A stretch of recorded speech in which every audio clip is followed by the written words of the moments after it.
सहना भवतु सहनौ भुनक्तु सह वीर्यं करवावहै तेजस्विनावधीतमस्तु मा विद्विषावहै। शांति शांति शांति।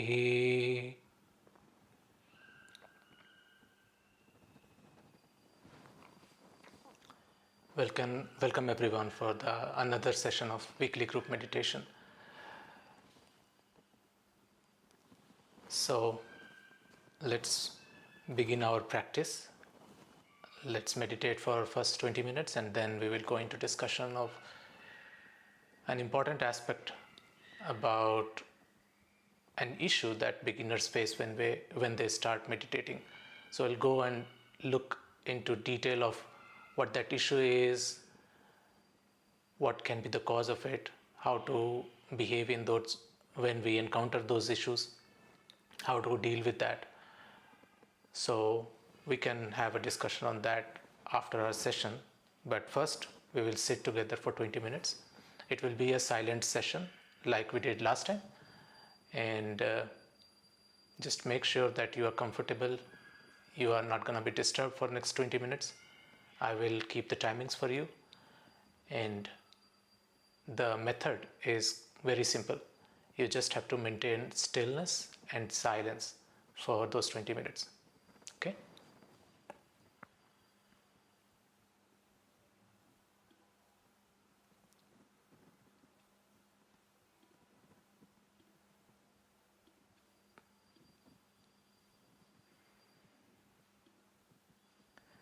Can someone please confirm if they can hear and see me well? Perfect. Okay, so make yourself comfortable.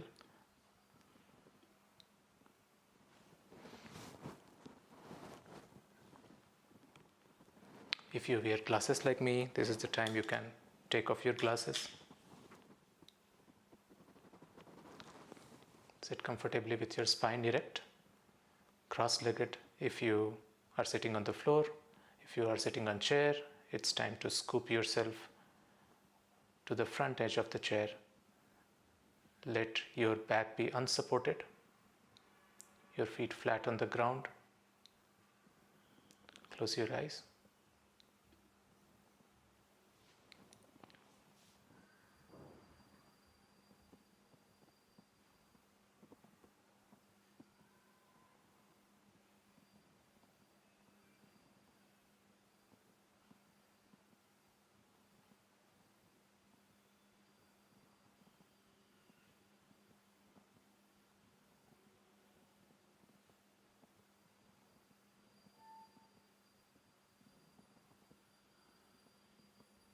Make yourself comfortable in this posture. Let your body relax.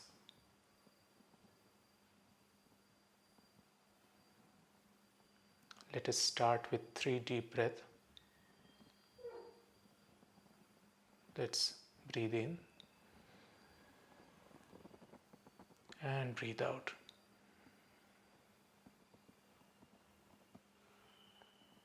Inhale. And as you exhale, relax.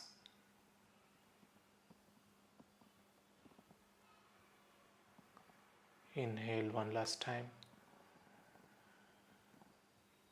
And as you exhale, relax completely.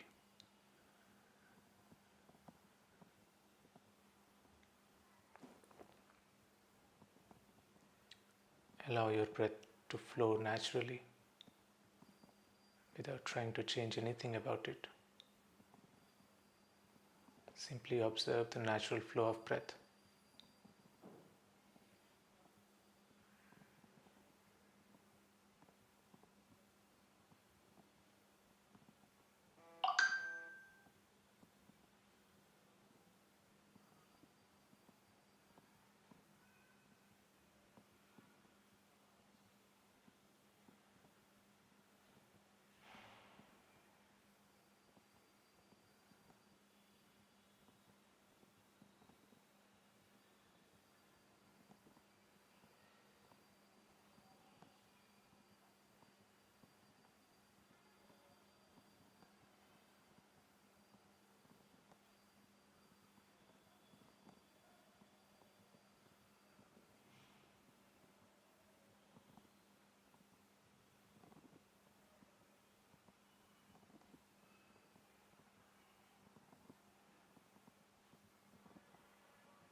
If you find yourself caught up with thoughts, simply come back to your breath and observe the natural flow of breath.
Sarve bhavantu sukhinah, sarve santu niramayah, sarve bhadrani pashyantu, ma kaschit dukkha bhag bhavet.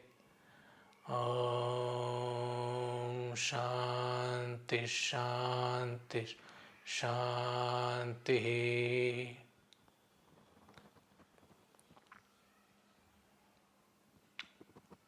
Rub your palm against each other, generate some warmth.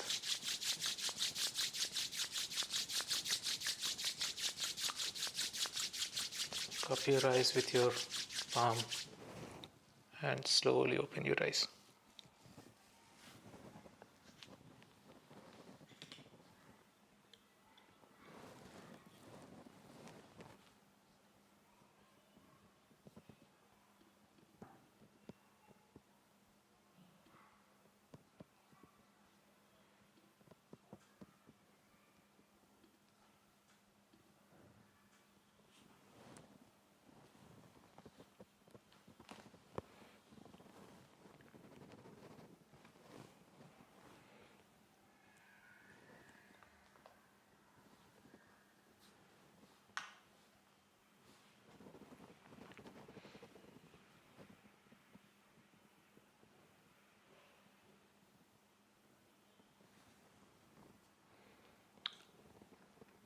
Recently, we moved from guided meditation to silent meditations. And I said that is a kind of progression in what we are doing. I also said that there will be people who will fall off as we move along this path. And there is a very particular reason of why that happens. When you sit without words, without instructions, without visualization, without guidance, without ambient music, without anything, without any support, what happens is what is within you starts to rise. And a lot of people experience a wave of negative thoughts and emotions, and they get completely terrified.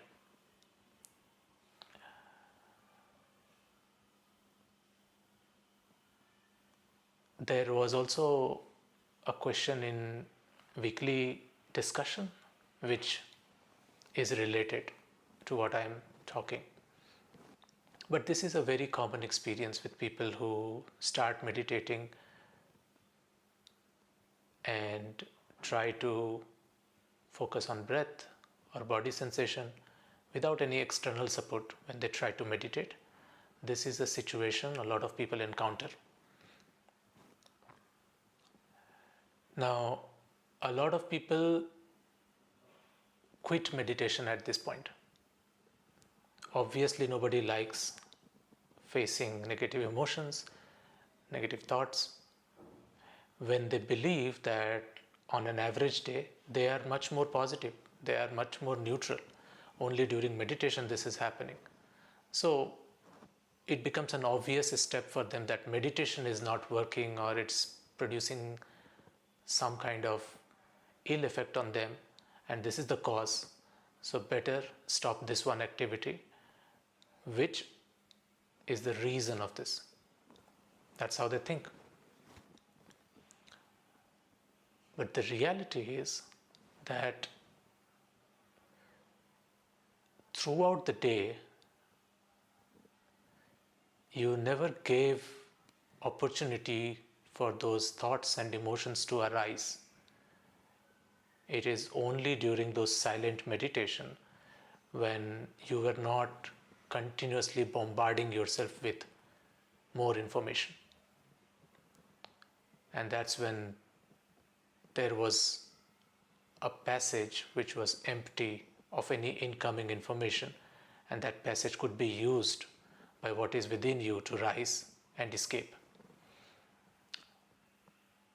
So you observe it for the first time and you get terrified.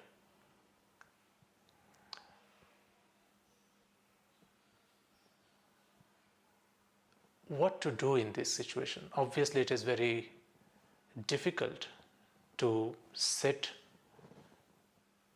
while facing those emotions, those thoughts.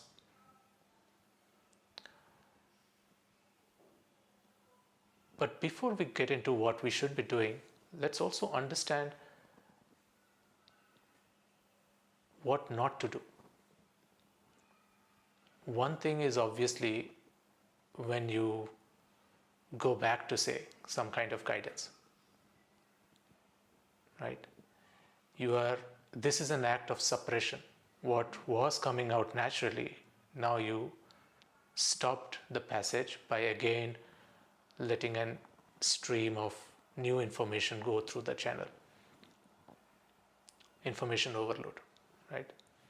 You start putting more information, so what is already in there and was starting to get processed now need to handle this new information. Your brain is now engaged into understanding what the instructions are, what the words mean, what to visualize. So what was happening, what was getting processed is no more getting processed anymore. So you basically unintentionally are suppressing it. It will stay for another who knows how much longer period until you again try to sit in silence, sit with yourself, and it will again try to process itself. Most of the people simply quit meditation at this point. That also is equivalent to suppression, because when you quit meditation, you obviously go get engaged in your day-to-day activity, which is another flow of information. Keeps you distracted.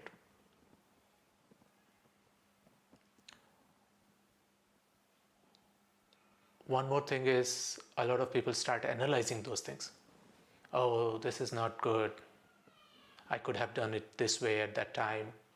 I could have said something else. That situation could have been controlled. Well, I was not that bad in that situation. I also did some good. So this analysis and the labeling of, okay, this is bad, this is good, this is negative, this is positive, I was not completely at fault, or it was all my fault. All of this, though we think that analyzing it would be the best way to process it, but it is just a way to deepen those emotions and thoughts into our subconscious by layering them with another layer of judgment. So no analysis. Analysis is also out of the window. Shouldn't be analyzing them. We shouldn't be suppressing them. But then you are left with no option. You are left with just sitting there and facing those thoughts and emotions. Well, not really. You always have one option, and that is to come back to your object of meditation, which could be breath, which could be a body sensation you are observing in case of vipassana, in case of anapan, the sensation of breath near your nostrils, in case of mantra chanting, your mantra itself, recitation of that mantra. So you always have an object of meditation with which you start. And your job is simply to get back to your object of meditation and let whatever is happening in the background happen. No judgment, no suppression, just getting back to the work.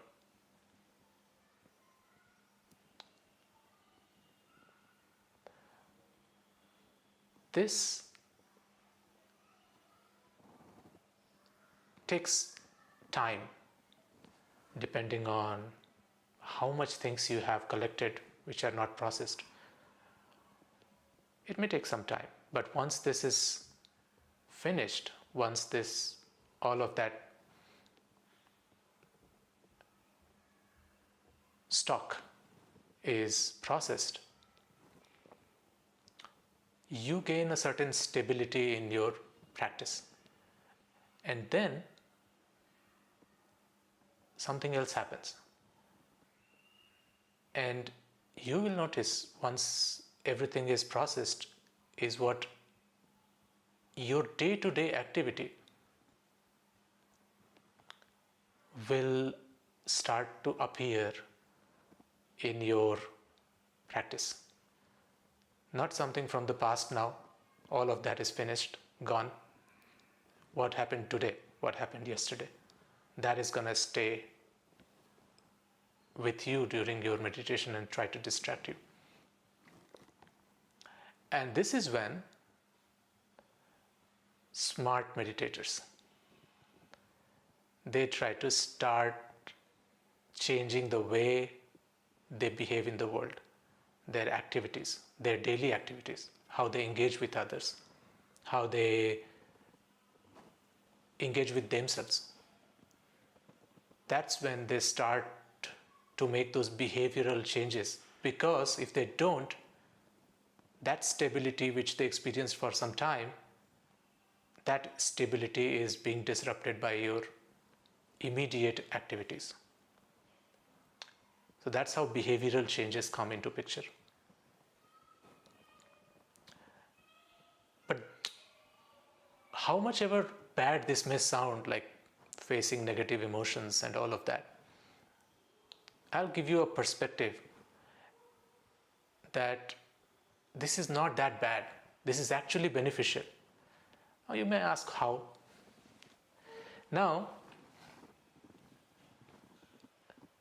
everything has the other side. You dislike something because you also like something. There is likes and dislikes. Something you term as negative because you coin something else as positive. Something is torturous because you have named something else as pleasurable. So,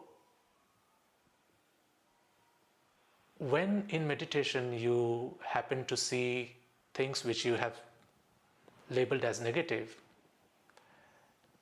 you try to find a solution to it. You talk to your teacher, you talk to your fellow meditator, you go and read books about meditation. How do I deal with this? If you want to continue meditating and want to get it better, you try to find a solution to it. But think of those situations when positive things start to come out. Yeah? Positive emotions, positive experiences that you had, that starts to come up in meditation. What happens in that case? You have no complaint. It's good. You enjoy that experience. You get to relive that experience. And at the end of the meditation, if someone asks you, even if your teacher asks you, you say, my meditation was great. I had the best session ever. You don't see the problem. So you never try to find the solution. This is far more dangerous situation than the previous one, where you encountered negative emotions and you tried to find a solution to it.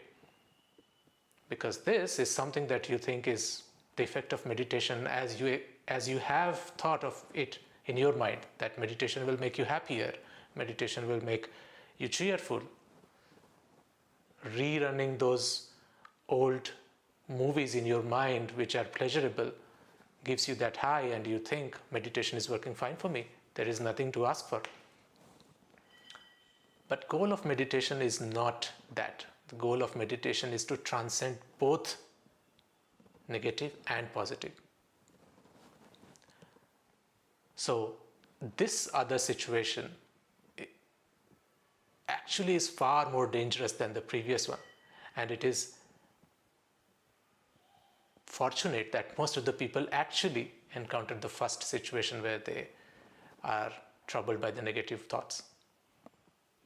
because with the few who encounter the second situation where they get to see the pleasurable parts,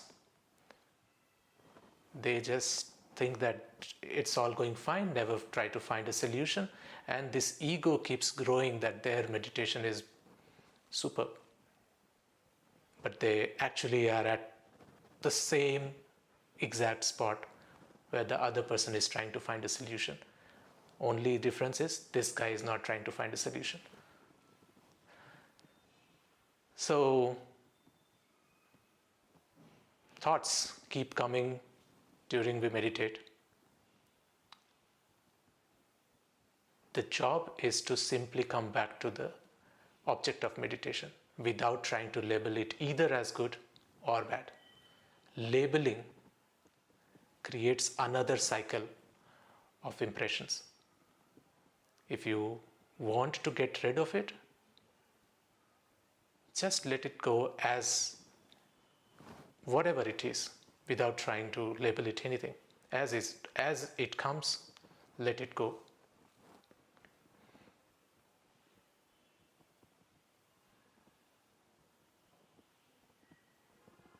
Is there any question on what we discussed?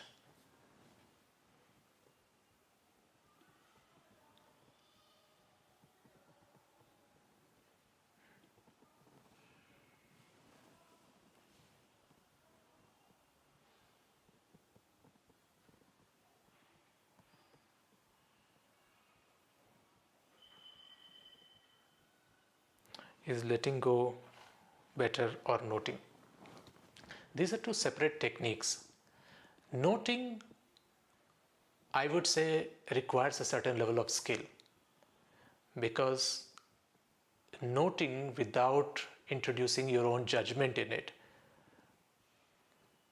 it will take some time for you to develop a vocabulary and not attach judgment even to that newly learned vocabulary of what is happening, right?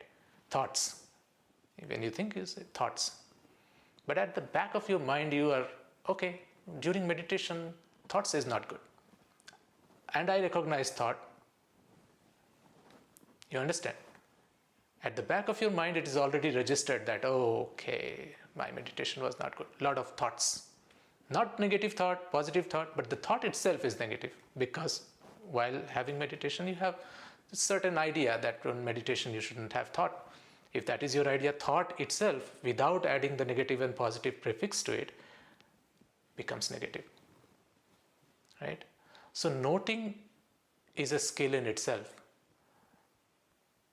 Before you can really start practicing noting without introducing your bias or judgment into those terminologies, it's better to just let go, just come back to your object of meditation.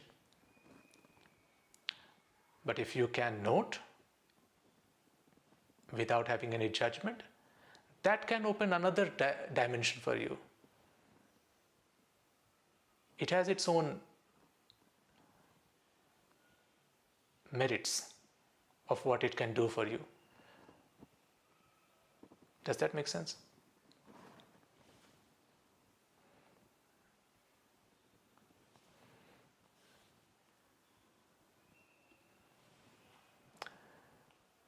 Your necklace looks authentic. How much does it cost? This is a very cheap one, and it looks authentic because it is authentic. It is of actual Rudraksh. I haven't slept for 3 days. You'll have to see how you're dealing with your day. Are you tired enough when you try to go to sleep, or have you already relaxed for the whole day? In that case, maybe your body doesn't require sleep which you think it should get because the clock says so. Try to see if you have put your body to use enough that it needs sleep by the time it's time to sleep. And if you think you are very tired and still not sleeping, try to develop some kind of ritual for sleep. Try to not see phone 2 hours, 3 hours before your bedtime. Try to have your dinner early on. Try to keep your lights dim in the house after sunset. Try to meditate before going to sleep. There are a lot of ways that you can try, and obviously don't take caffeine or any kind of stimulant, all of those things. Multiple ways. You can definitely find a lot of good articles on how to prepare for sleep and how to protect your sleep. Keep your room temperature a little lower than your body temperature, and all of those kind of tricks. Demons are hunting me in my dreams. How do I get rid of it?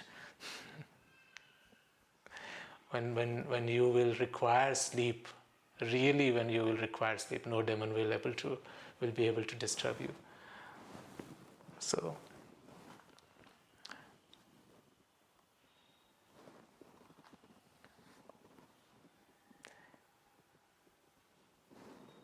is there anything else we want to discuss? Anyone wants to discuss? Anyone wants to share their experience, meditative experience of today's session?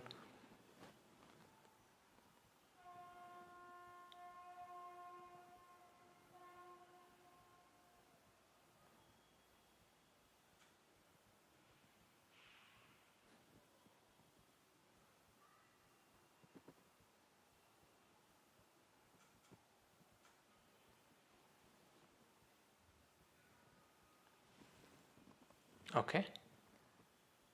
If nothing else, then thank you everyone for joining, and I will see you guys in the next session. Let's close with invocation.